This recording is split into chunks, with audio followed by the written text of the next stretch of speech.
Nous sommes devant le groupe scolaire Jean Jaurès, un groupe scolaire qui est à la fois une école maternelle et une école élémentaire, et puis aussi un centre de loisirs, parce que en septembre 2012, après aucune anticipation, aucune organisation, aucune prévision pour l'accueil dans les centres de loisirs pour les enfants, le centre de loisirs de la Chineraie était complètement saturé. Et donc a été ouvert dans cette école pour accueillir les enfants le mercredi et les vacances scolaires, un centre de loisirs en catastrophe, quelques jours avant la rentrée de septembre 2012. Aucune anticipation, aucune organisation non plus pour la réforme des rythmes scolaires. On aurait très bien pu la mettre en place en 2013. On a sondé les parents en leur donnant un questionnaire face à une réforme aussi compliquée, pensez-vous, que nous pouvons la mettre en place rapidement.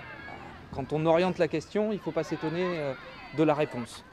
Alors, on a eu une préparation longue, on peut l'espérer. Dans ce domaine comme dans beaucoup d'autres, le Bouscat est en retard. Dans la mise en œuvre de cette réforme des rythmes scolaires, le Bouscat est en retard. Et en plus, le Bouscat ne l'aménagera qu'à moitié. Le principe de cette réforme des rythmes scolaires est de considérer que le temps d'apprentissage des enfants est trop long dans chaque journée de 4 jours comme aujourd'hui.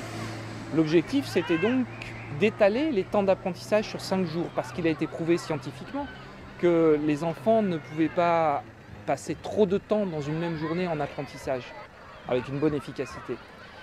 Et donc, l'idée est qu'on puisse avoir des journées raccourcies et puis des temps, non pas de temps éducatif municipal, c'est une appellation purement bouscataise, le temps éducatif municipal, mais des temps d'accueil périscolaire actif où on propose à nos enfants un certain nombre d'activités. Voilà, dans ce domaine, le Bouscat est en retard, dans ce domaine, le Bouscat a besoin qu'on le réveille.